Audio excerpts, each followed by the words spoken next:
Bismillahirrahmanirrahim. Assalamualaikum warahmatullahi wabarakatuh. And a very good evening.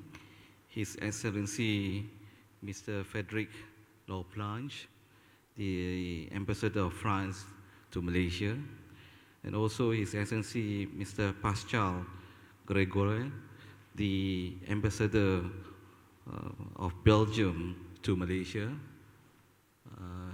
respective guests, ladies and gentlemen, and welcome to Dr. Abdennour Bidar, the person that we are going to have the conversation with. Let me thank again the embassy, the French embassy, and the other collaborators for picking or choosing IAS to be the host for this program.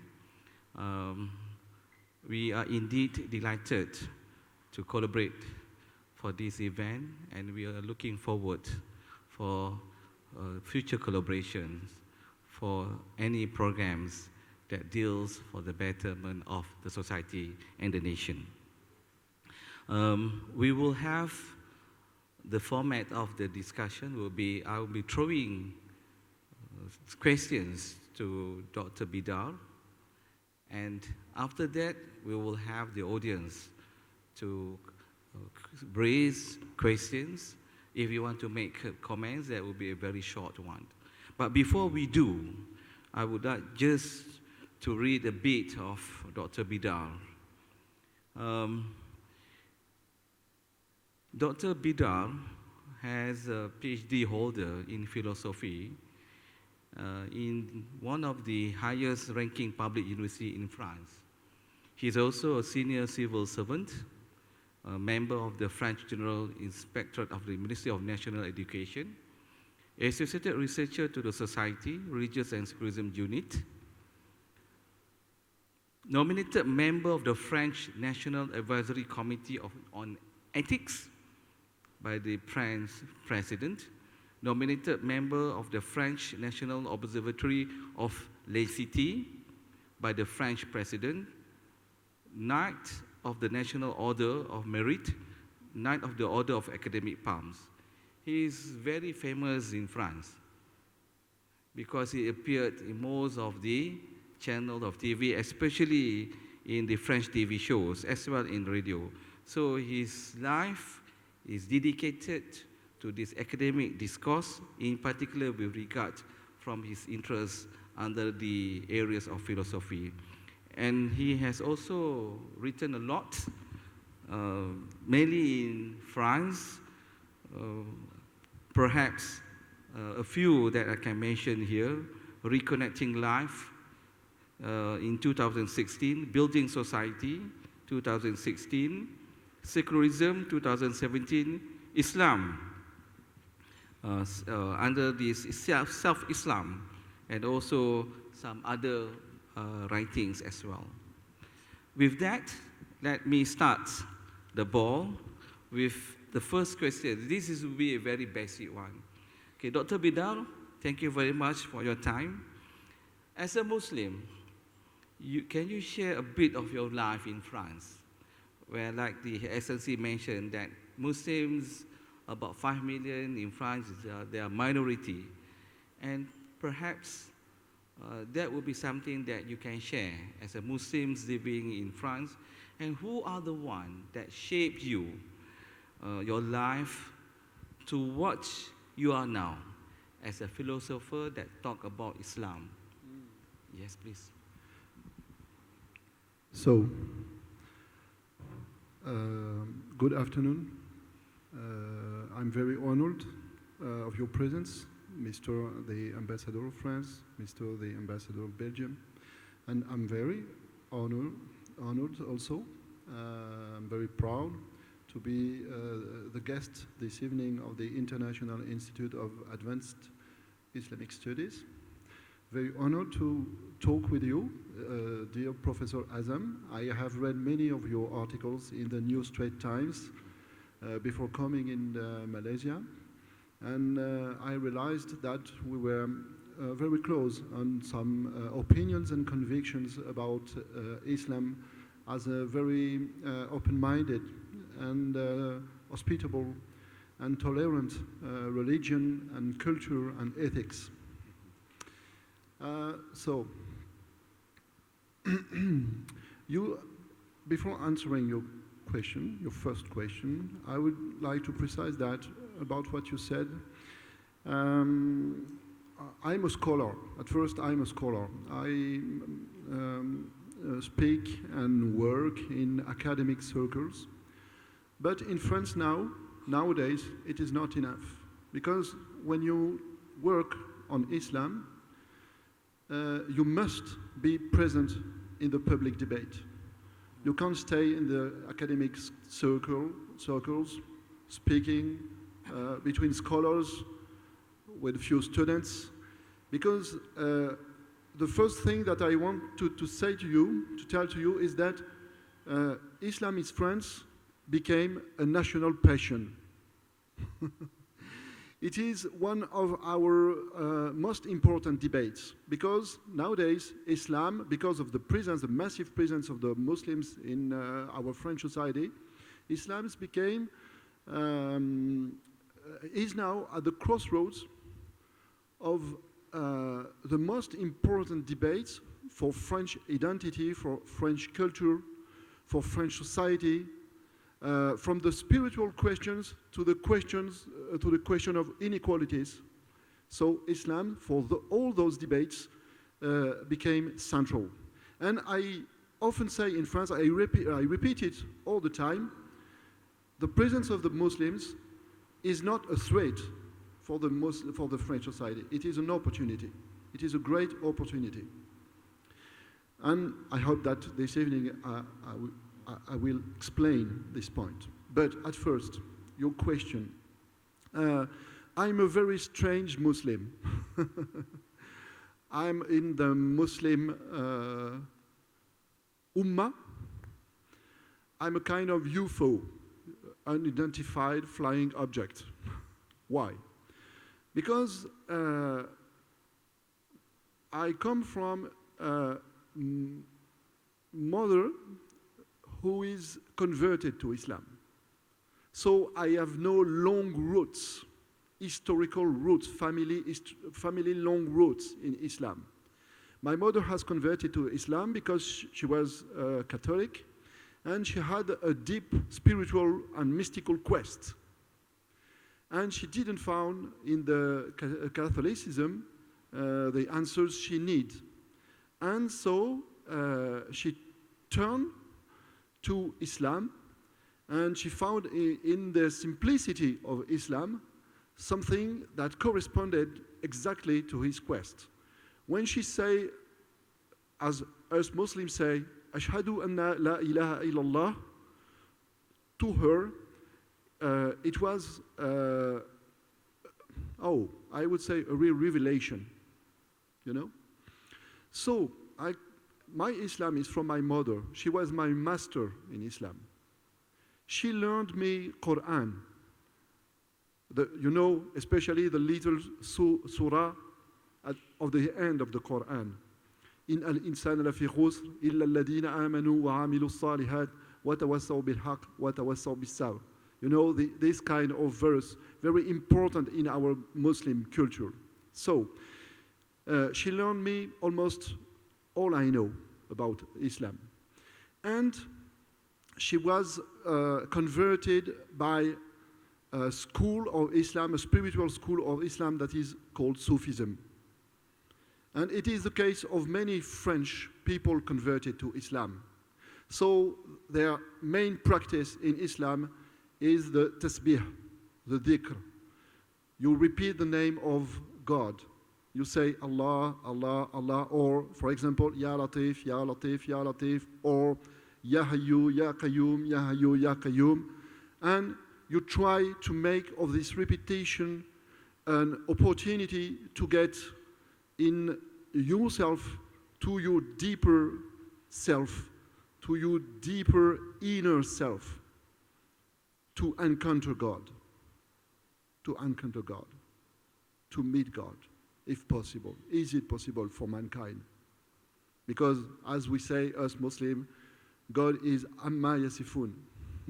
beyond all what we can figure out, all what you can imagine and conceive with our reason or imagination. So it was my mother. But after my birth, my mother met my adoptive father. And my adoptive father was a Muslim from Morocco. He is not my biological father. And he belonged to a very famous movement, Islamic movement in the Muslim world. That name is Mhd Tabligh. You know Mhd Tabligh? It's a movement of preachers. They always do the dawah. They speak fi sabilillah. You know the formulas. Oh. So the goal of the Tabligh in France in the 70s and 80s was very simple. Many Muslims from Morocco, Algeria, Tunisia came in France to get work, so for economical reasons. But by coming in France, they were forgotten their religion, their culture, etc. So the goal for the Tabligh was to make them come back to the religion. So when I was very young, I was a child, I was 6 or 7, my adoptive father took me by all the holidays and he put me in the car and then we were going to do dawah in all the cities of France and sometimes abroad. So for me, it was very strange. Islam was a very strange thing because between my mother and this father, it was on one side a very open-minded, peaceful, tolerant, spiritual, inner Islam, and on the other hand, with my adoptive father, it was, oh, sorry, I apologize to him to say that, but it was quite a fanatic Islam. So it was an Islam very narrow-minded, so open-minded on the one side and narrow-minded on the other side. So for me as a child, and I didn't understand. And I didn't understand also because my grandfather, the father of my mother, who was himself not Catholic, but communist, and not only communist, he has fought in the Second World War, and he was a resistant. So for him, God didn't exist. He was atheistic. And he tried to convince me that God doesn't exist. So I was between these three influences. The Islam of my mother, the different Islam of my father, and a man, I was in love with my grandfather, who said that, in fact, God doesn't exist. So you understand that for me, becoming a philosopher was necessary. Because I have grown up with many, many questions, many, many spiritual questions, many, many existential questions. And it was, it is exactly the case. It was a question of death or life for me to have the means to understand these questions and perhaps one day to answer these questions. So it is the first part perhaps of the answer, but it's enough for the moment. It's a very, really fantastic background of Professor Dr. Bidar for having that experience. I think I personally, I didn't have that. The most that I have is my late mother is a Chinese, converted to Islam, and then I was brought by my late grandparents who are Muslims. But nevertheless, this is very, very interesting. Okay, can we move to the second question? Yeah, you are well known for your ideas on European Islam. Can you elaborate more on this and how it is distinctive with other forms of Islam? This is European Islam, and you have Islam. It's like you have European Islam, you have Malaysian Islam, you have this, what we call it, the South-East Asia, we call it, the name is Nusantara Islam. Within Malaysia also we have perhaps a different practicing of Islam in terms of certain things from different provinces. Perhaps you can share a bit of that. Yes, so at first I will precise that for me the question of an Islam which would be specific to Europe is a complex question. Do I call about an European Islam? Don't misunderstand what it would mean. I think that at first Islam is one. Islam is one.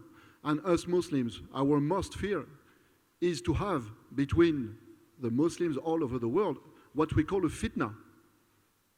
So, of course, there are special characters or traits of Islam in Europe, different from the ways on where Islam is lived elsewhere. But the main point for me is to continue to share the idea that we belong to one ummah. And I like very much an idea I've heard, and I have made mine many years ago. Someone said, for us Muslims, our ummah is the humanity. So it is not enough to say that us Muslims, we have to take care of our unity. But it is the time for us to understand that this unity of the Ummah is itself into the unity of mankind.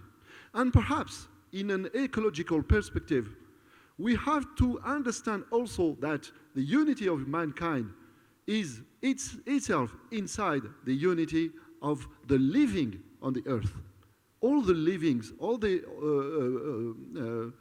beings on the planet, you know? So for me, it's very important. And after that, we can talk about what is specific in European Islam.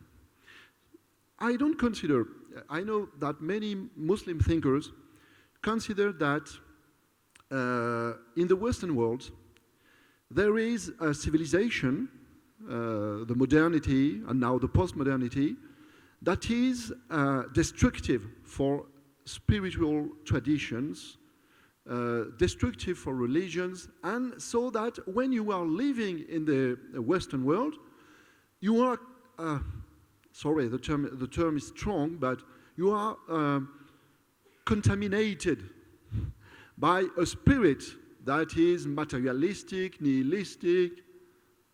Is it that in English? Nihilistic, materialistic, and well, because as Nietzsche said, for the Western people, God is dead. It's not my perspective. I don't think that because I'm a European Muslim, I have less than a Muslim, or I'm less a Muslim than a Muslim who is living in the Dar al-Islam, who is living in the Muslim world. I have written an article many years ago for an international review of UNESCO. The name of the review is Diogène. It has been my first text translated in Chinese. So the title of the article was, I'm an outsider of Islam. Of course, I regard Islam and the Muslim world from the outside. And it is, perhaps would I prefer to belong more to the world of Islam. But as I'm an outsider, it is also the opportunity to live at a boundary, a frontier of the Muslim world, and so to be with other civilizations and worldviews a bridge, you know?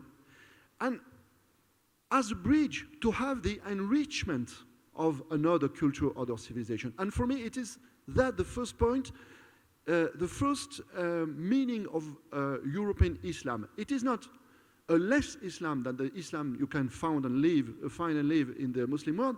It is an Islam in which you have the opportunity to enrich your Islam by the influence of the Western world that is, according to me, not necessarily bad.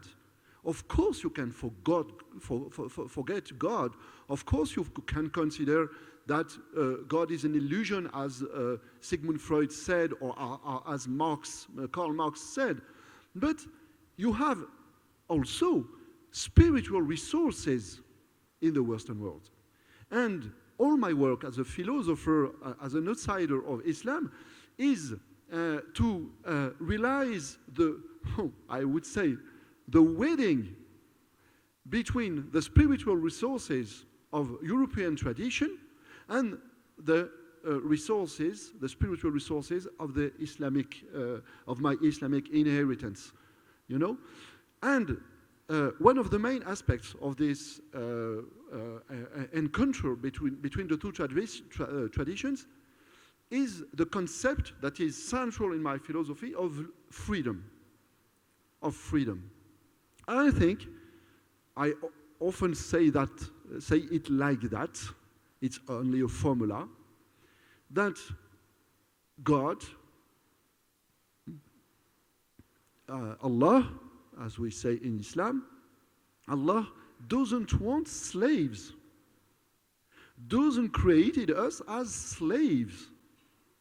He has given to the human being, to the mankind, at the contrary of slavery, he had given to us a great responsibility. And as we say responsibility, immediately you say freedom. Because when you have responsibility, you have to make sure it is. And what is this freedom? What is this responsibility? I have grounded my philosophy on the exegesis of some verses of the Surah 2 in the Quran, Surah Al-Baqarah. You all know not the entire Surah of Baqarah, of course, because it is the most longer in the Quran, but there are verses 30 to 34. Go and read these verses, in which there is a fantastic, I would say, scene of theater. God is present, all the angels are present, and man, it is Adam who is the father of humanity, who is the archetype of the humanity, has just been created because God said, you know, in Arabic, kun fayakun. He made it with mud, and after that, with what we call in Islam nafasul rahman, he blows on the mud, and then she was a living being. I love this expression, nafas al-Rahman. Nafas al-Rahman. So, what happens at this moment described by these verses of the Quran? Allah says to the angels, do in front of Adam the sujood. But I think that us Muslims have not yet enough reflected about this commandment of God. Why? This is typically a work of philosopher. The philosopher has the capacity, the ability to answer new questions. And the new question is, it's surprising, and us Muslims were not enough surprised. Because how is it possible to the angels to do the sujood, the prosternation, in front of Adam, instead of God? Wow, what happens there? So we have to interpret this, I think, but the discussion is open, but we have to interpret this as the will of God to show how important is man. How important is, how great is the responsibility he has given to man. So what is the responsibility? And the responsibility is, for example, the responsibility of knowledge. Getting knowledge in this passage of the Quran, because, you know, in this passage, God said to the angels, I have learned to him, Adam, the names of all things. The names of all things. So, it is the reason why, I do short, but it is the reason why For me, freedom is very important because we have a deep spiritual sense of freedom in Islam, and especially in Europe, especially since the Enlightenment, the 18th century. We have promoted the freedom of man. We have promoted the freedom of man by being to him the title and the status of a citizen. We have given him political and social rights. And our philosophy, our modern European philosophies like the philosophy of Jean-Paul Sartre, for example, that is most known all over the world, is a philosophy of the liberty. And we will speak about the formula of Sartre, the existence precedes essence. Because I have taken it in my own philosophy of Islam, I have spoken about a Muslim existentialism. And I think that it is the kind of bridge that we have to use and to be at first conscious, us European Muslims. Thank you, Dr. Bidar. Following of what you have mentioned, perhaps you have talked and you have written a lot about self-Islam in the modern age. And this is something, I think, for us in Malaysia, we would like to know, in particular the Muslims in Malaysia, what do you mean by self-Islam? And is it applicable only for the Muslims in France, or is it applicable to the entire Muslim Ummah? So, the concept of self-Islam is quite strange. At first, it's almost non-comprehensible. Self-Islam means Islam from the self. It is not, I precise that immediately, it is not a kind of spiritual individualism. One more individualism after other individualisms, you know? No, it is something else. The inspiration of self-Islams came to me especially from my two roots, European root and Muslim root.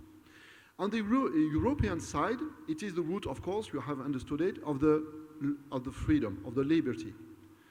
It is the concept of autonomy. Autonomy. It comes from a Greek notion that is nomos, autonomos. It is literally to be yourself, your own law, your own master. Okay? What the Enlightenment in Europe has called think for yourself, or think by yourself. Use your critical thinking to make your own choice and to become, as far as you can, the master of your life, or the conductor of your life. But on the Islamic side of my culture, I have found the opportunity to deepen this conception of the self as promoted by Europe. In what way? I have found a conception of the self that is most profound, most deep at the side of Islam, especially by reading the great philosophical opus of Mohammed Iqbal. He is one of my main masters, because I have not received only the influence of my mother, I have also read books, of course. And have you ever heard of Mohammed Iqbal? Who has listened, no, not listened, read Mohammed Iqbal? One? Wow. Wow. Not especially for the Muslims in the audience, but for all of us, it is a very great Muslim thinker. Very great Muslim thinker for all of us because, as I said before, he's talking to us about humanity. He's not only a Muslim who is speaking to Muslims, you know? what he says is very important for Muslims nowadays, but for everyone, I think, who was Mohammed Iqbal? Mohammed Iqbal is considered as one of the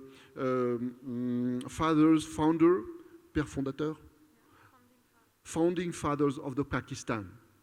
He died in 1938, and both Pakistan and India were created in 1947. You know, he was very active under the politic plan in the period of the decolonization. But his main importance was at the side, not on the political side, but on the philosophical side. On the philosophical side, he was also a poet. He has written all his poesy in Urdu and Persian. But for his philosophy, it is in English. It is in English because at the beginning of the 20th century, he was sent by his master. He was born at Lahore in the Pakistan, and he was sent to Cambridge. And he made all his studies, his superior studies at Cambridge. And at Cambridge, he encountered the Western philosophy. And for him, it was a shock, a real shock. And all his day long, he tried to be a weaver, you know, a weaver between the two worldviews. And he has promoted a vision of the self that is very singular, that is very original. He started to say one thing very strange, even for us Muslims. He says, God, Allah, is the supreme self. It is, we can read it, for example, in the Quran, where, in the verse in which Allah says about himself, he's speaking, himself, not like everywhere else in the Quran, La ilaha illallah, but he says there, La ilaha illa ana. La ilaha illa ana. Ana in Arabic means me, I. It is what I have called at Iqbal, in Iqbal philosophy, a philosophy of egohood and a philosophy of the I amness of God. You know, and I have developed after Iqbal this theory of the divine I amness. And Iqbal says something incredibly, I would say, fantastic, and for our reason, imagination, reflection, meditation. He says, all what you see in the universe is a part of the I am of Allah. It means that what is a complete self, a complete I am in Allah, is as parts of this unique reality present in the mirror of each little self of the selves of the universe. And he says that, so the responsibility for us human is to grow up towards this creative or this supreme self of Allah. You know? So it doesn't consider religion as a matter of belief. It is the first stage. Belief is the first stage. Iman is the first stage. The third stage is what we call in Islam ihsan. And according to Mohammed Iqbal, ihsan is knowledge. Is knowledge, I mean, and he meant the growth of our awareness, of our consciousness, to be a part of the activity of God, to the self-activity, creative activity of God. I think that is fantastic. Why? Because it means that when we are talking about our self, when I say self-Islam, it is not only the matter, and it is not essentially the matter of my ordinary self. It is the matter of the self I can cultivate, I can make grow in myself, to let more and more place to God. You know? To let more and more place for the will of God. And to go to this point where the will of God and the will of the Creator encounter. And Iqbal say it is what us Muslims we call So, Mashiatullah or Qadr, you know, destiny. Always people consider that destiny is fate, what you can choose, what is imposed, etc. But for Iqbal, no. It is the will of God in ourselves, and by our spiritual exercises, prayer, dhikr, meditation, and behavior of the, what we call in Islam, makarimul akhlaq, the model of the Prophet sallallahu alaihi wasallam. So, by all these exercises, we follow a way that is called Sirat al-Mustaqim. We follow a way to the encounter and to the divine self. So when I say self-Islam, you understand now what it means, Islam of the self. It is trying to hear in ourselves the presence and the willing and the inspiration of God. You know? And I think, as a philosopher, that the more you succeed in hearing the self of God, the more you think right and the more you act right. You know? As the Buddhists, for example, often say, think right, act right. You know, but it is present in all traditions, spiritual traditions of humanity. But so it is not only a question of liberty and freedom. It is not the liberty or the freedom to do everyone my desires command me to do. No. It is to think right and to act right, because I have left in my inside more and more place for God's will, and have confidence in this God's will. Oh, sorry, I explained these quite difficult things very fast, and my English is not good enough.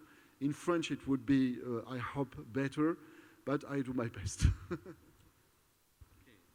Thank you, Dr. Bidar. I think you have answered it, and also you have taken into what has that given to you the influence of this Iqbal's thoughts into your real life today in terms of your academic achievements.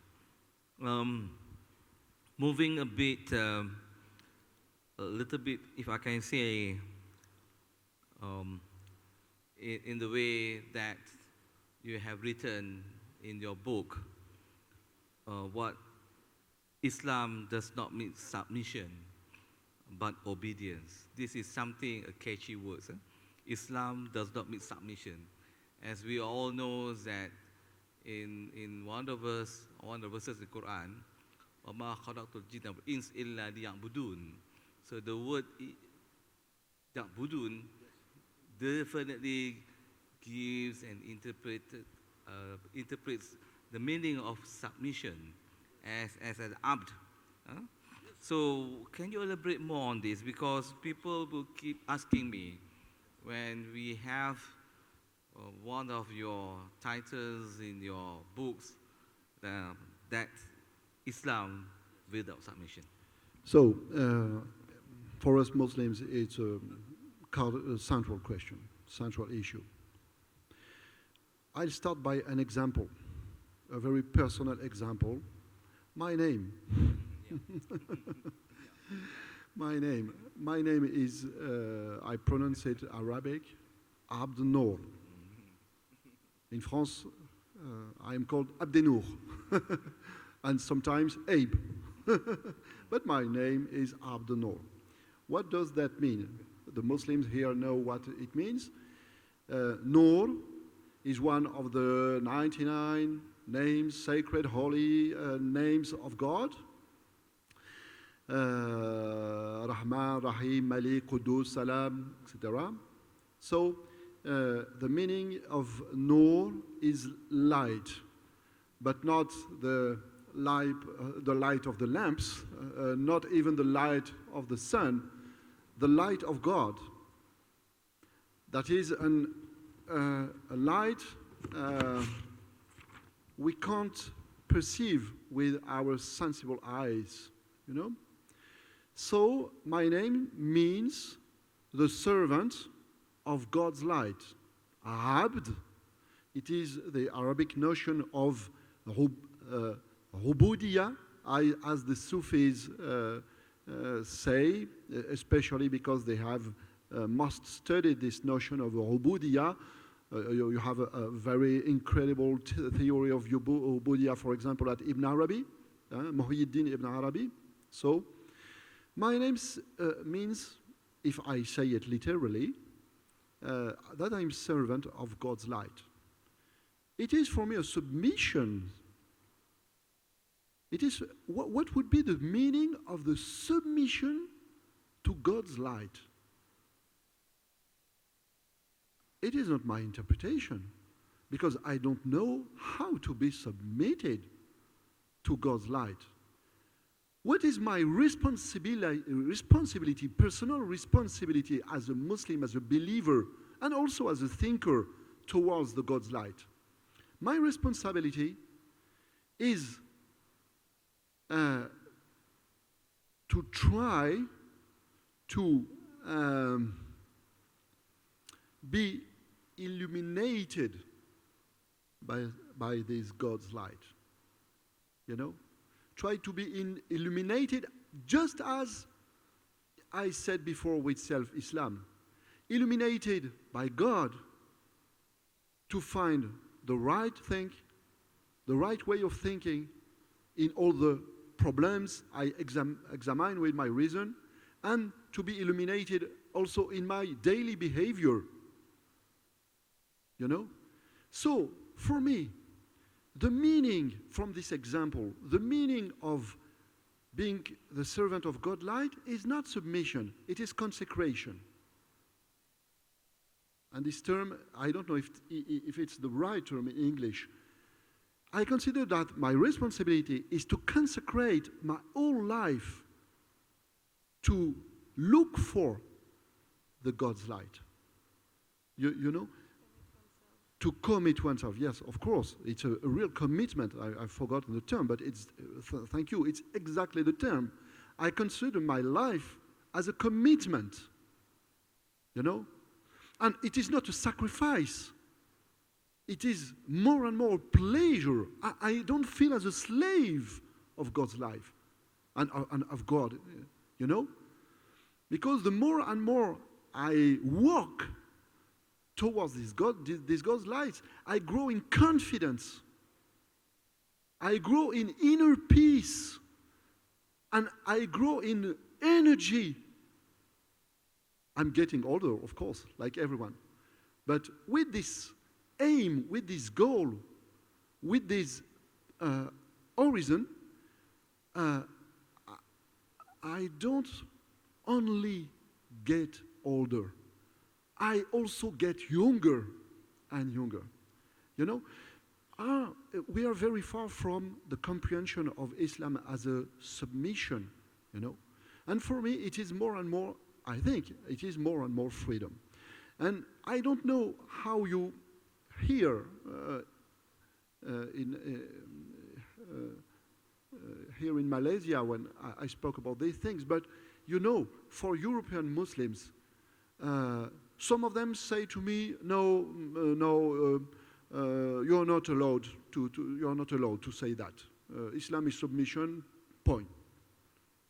You know, but other Muslims say to me, "Wow, it is something very important for us, because if we don't reconciliate, like you do or like you try to do, if we don't reconciliate our Islam and our wish of freedom,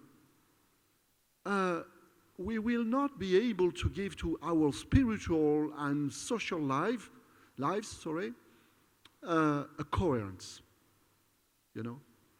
And for many Muslims, especially in the young generation, the new generations, it is for them a useful idea, a useful conception of ubudiyya. Ubudiyya is consecration.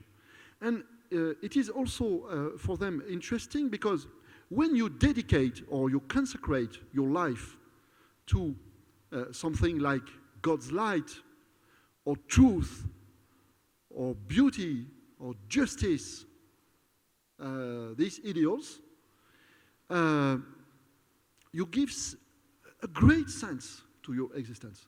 And nowadays, in Europe, there is a deep crisis of meanings.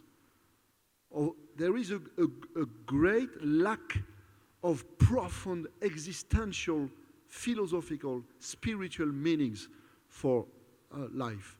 So it is a way of understanding of Islam that is, as one of my masters said, something that allows us, Muslims, to be both in fidelity and movement. Fidelity and movement. I am an abd, but not perhaps in the most traditional sense, that is only submission, but it is a consecration to, for me, God's light, to a great project of existence. Sorry, I speak a lot. Thank you. I bear in mind that I want to give you a chance to raise questions pertaining to what Dr. Bidar has been sharing with us.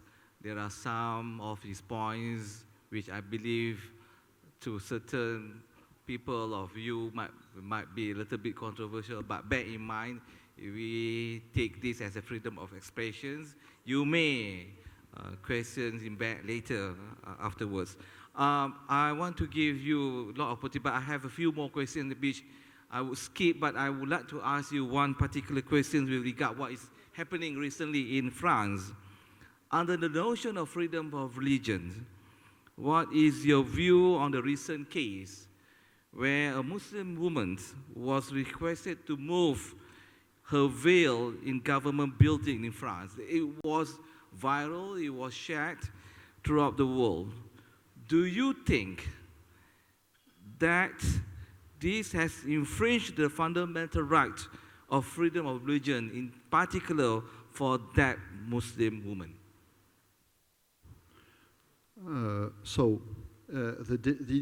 I answer immediately at the question, and after, to understand my answer, to make my answer well understood, I will speak about the context. But I want that to be the most clear I can be on the point. So, to demand to a Muslim woman to wear off or to remove a veil in a public space, in France, it is not the law. In France, it is not the law. According to the French law, there are only 3 things which are forbidden. The first is what we call the burqa, complete veil that hides the face. But it's not a question of what we call in France laïcité. It is the question of public security. In the public spaces, you must be able to identify the person you are talking with, or the person who is entering in a public space. So it is a question of public order or security. So, first thing, as a Muslim, I don't estimate that I'm discriminated by such a law. Second interdiction, things that is forbidden. When you are a civil agent, civil servant, when you are a civil servant, you represent the state. In France, the state is neutral. So, you can have on yourself visible religious wearings or signs in general, you know? but you have made the choice to become a civil servant of the state. So, as a Muslim, and I would like to talk about that with you, but as a Muslim, I don't feel that as a discrimination. Because in the exercise of your public or your public functions, it is your profession. You represent the state. You represent yourself. So the third thing that is forbidden is at school for the pupils. And in France, for many years, now it's quite calm, but only quite calm.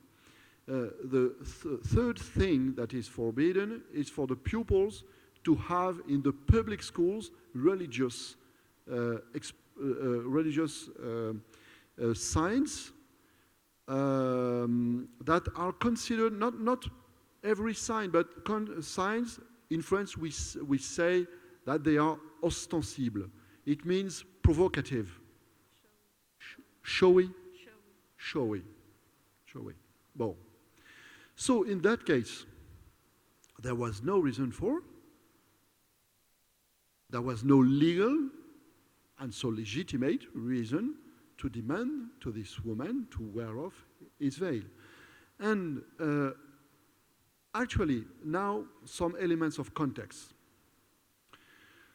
In France, there are many Muslims, and there were between 2015 and 2016 the terrorist attacks, and it provoked in France a big fear around Islam and toward the Muslims.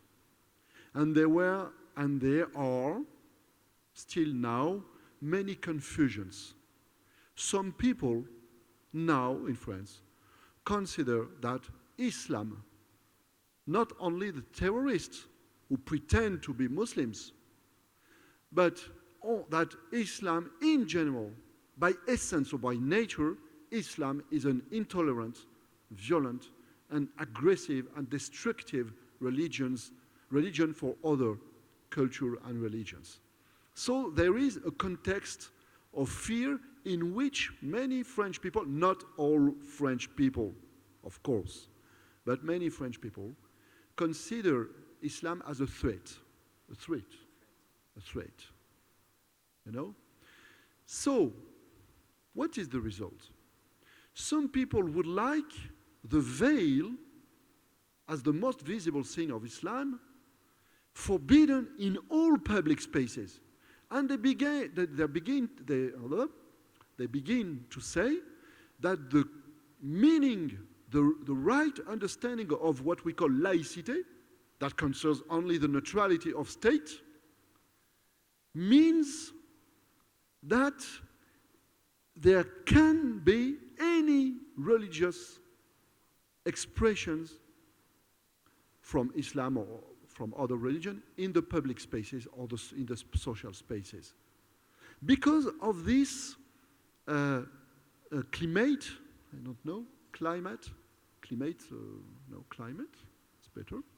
Because of this climate of fear around Islam. So one of my main subjects of intervention in the debates is to explain these kind of things. Because I feel the responsibility as a Muslim thinker identified like that by all the French public is to explain that no, Islam is not terrorism. No, Islam is not by nature violent. No, Islam is not by nature. It can seem to be evident, obvious, but for many people nowadays in France, it is not. And it is our problem, you know? And especially because there are political discourses about that. Many politicians,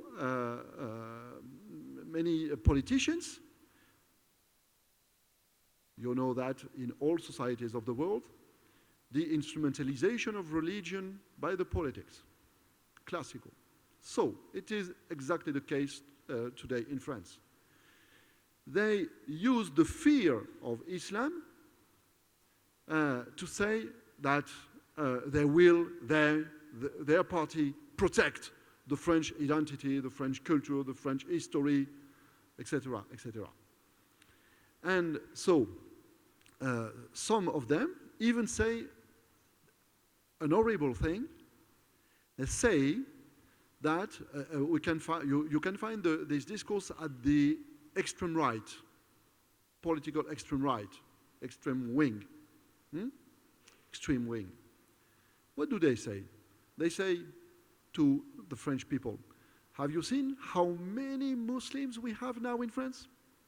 Do you think it's normal? What would be the consequences in 10 or 20 years? Just think to that. What would be the consequence? And I pay attention to another thing. There are many Muslims, and they have many children. They have more children than other French. So just think about that. What will happen? And the theory that fears nowadays many people in France has been called the Great Replacement.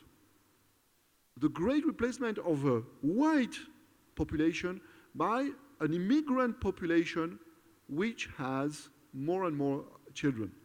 So this political exploit fantasies about Islam, you know, and we are some to be, I think, very conscious of this great danger for our society to, comment on dit, précipiter, to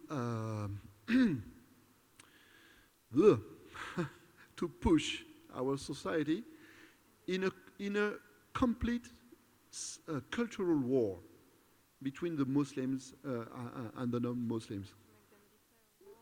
Yes, to make them declare war between Muslims and Muslims. So it was what you were talking about. This case is just a case, but it is typical of our French debate and French confusion now, currently, about what is laïcité and what means the presence of the Muslims in France, etc.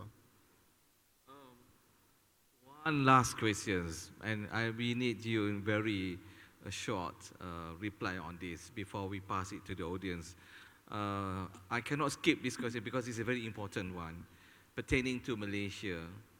What do you think about the current Malaysian government policy, especially promoted by the Minister of Religious Affairs in Malaysia, that promote these three principles, namely Rahmatan lil Alamin, the compassion for the entire universe, Maqasid Sharia, the objective or higher objective of the Sharia, as well as Malaysian model. I know this can be elaborated in a very long answer, but we are running out of time. Perhaps in a very short answer from your view, what do you think about this? These principles, are they good? Are they bad? Oh, so I am sorry, but I'm sorry, but I don't know Malaysia enough, especially to give a short, so too simple answer. I think one thing, not especially perhaps about Malaysia, but when you have in different spiritual traditions or messages something like Rahmatan lil Alamin, it is a principle that can be a benefit for all mankind. So you can use it in two ways, opposite ways. You can practice this principle, do a politics from this principle that is very open-minded and that is really at the benefit of all the citizens, whatever is their beliefs and culture and ethnical origin, etc. But you can use the same principle in the opposite way. And by this principle, impose something, impose a belief. So I don't know what is the case of Malaysia, and I can't answer for Malaysia. But what I know, as Mr. Ambassador said at first, is that both in Malaysia and France, we are nowadays in multicultural societies. But you know, it is very difficult to be in multicultural societies. It is not only just a fact. We live together. We live besides each other. Oh, happy, super, we are in a multicultural society. In France, we try to discover that it's much harder than that. Because a multicultural society is not only a fact, an objective fact, a sociological fact, if you want. It is a duty. It is an ethical duty for all of us with our differences, with the main objective that is very difficult to reach. The objective is, how can we succeed in being in this multicultural society, both enough united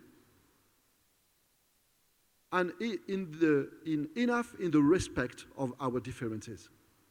So it is, I say it as a philosopher and not a theologian, but a metaphysician, it is the eternal problem of the relationship and the balance between unity and multiplicity. And it is very important. It is both a spiritual and a political question. And for me, we face to this question, and it is a real opportunity to realize something very important in our multicultural societies. How can we manage to be, on the one side, a unity, one nation, and I hope so, one humanity in the mondialization, you know? What does that mean? How can we do to share our most important questions, our most important issues, ecological issues, bioethical issues, ethical, existential, spiritual issues? How can we share it and realize, make our children realize that we are all humans because we have all the same essential questions, and that these essential questions are perhaps more important than the difference of our answers. You know, so how can we do to build this universe of sharing questions, issues, or values? And both at the same time, how can we, in our multicultural societies, not be in a uniform society in which everyone looks like everyone, like if we were clones, not clowns, clones, and respect the differences, develop a behavior of mutual understanding, mutual acceptance of our differences. And you know that, as I know that, it is easy to say, but difficult to realize.